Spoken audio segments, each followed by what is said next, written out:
მოგესალმებით, მივესალმები საზოგადოებას. მე მინდა გავუწყოთ, რომ დღეს მე გადავწყვიტე ელექტრონული კომუნიკაციების შესახებ კანონს დავადო ვეტო.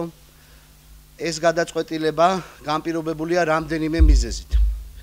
პირველი არის ის, რომ ჩვენ საზოგადოებაში არის მტკიცე კონსენსუსი იმასთან დაკავშირებით, რომ ამ საკითხზე პოზიცია უნდა იქნას ჩამოყალიბებული და ჩვენ უნდა გადავიდეთ თანამედროვე დემოკრატიულ ფორმაზე სპეცსამსახურების ფუნქციონირების.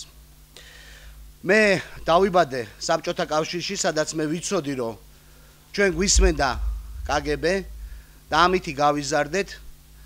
შემდეგ მე ვცხოვრობდი პოსტსაბჭოთა საქართველოში, რომელშიც სახელმწიფოს გაძლიერების სიმბოლოდ სააკაშვილის რეჟიმმა აიღო უკანონო მოსმენები და შემდეგ ჩვენ ყველა მერთად ამ რეჟიმს გამოუტანეთ განაჩენი.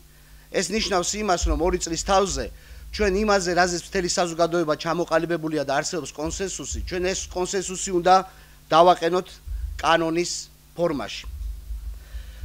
მე მივესალმები იმ ჩართულობას სამოქალაქო საზოგადოებისა, რომელიც თავიდანვე ძალიან აქტიური იყო.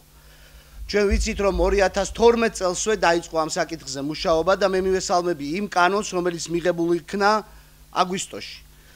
თუმცა ბევრი დეტალი ამ კანონის არ დარეგულირებულა.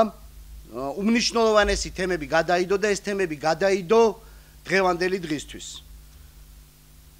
ამ გადადებას მოყვა კიდევ ერთხელ 1 ნოემბრიდან გადადება კიდე რაღაცა დროით.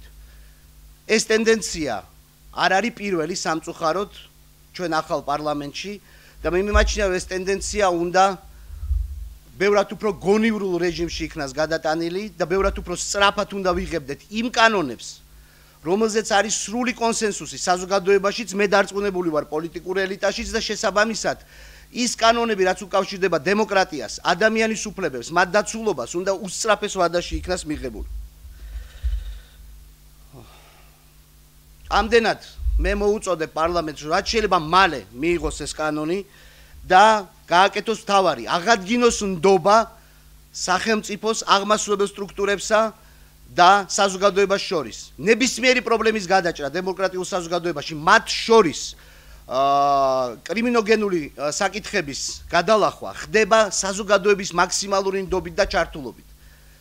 ჩვენ ამ მიმართულებით უნდა გადავდგათ ნაბიჯი, უნდა კიდევ ერთხელ ჩავთოთ საზოგადოება აქტიურ დიალოგში და ამითი გადაიჭრება ის ყველა პრობლემა, რომელზეც ჩვენ ვსაუბრობთ. უნდა აღდგეს ნდობა და ეს ნდობის აღდგენა უნდა დავიწყოთ პოლიტიკოსებმა. შესაბამისად მე ამ არგუმენტაციით ვადებ ამ კანონს ვეტოს და იმედი მაქვს, რომ პარლამენტი გაიზიარებს ჩემ პოზიციას. მადლობთ.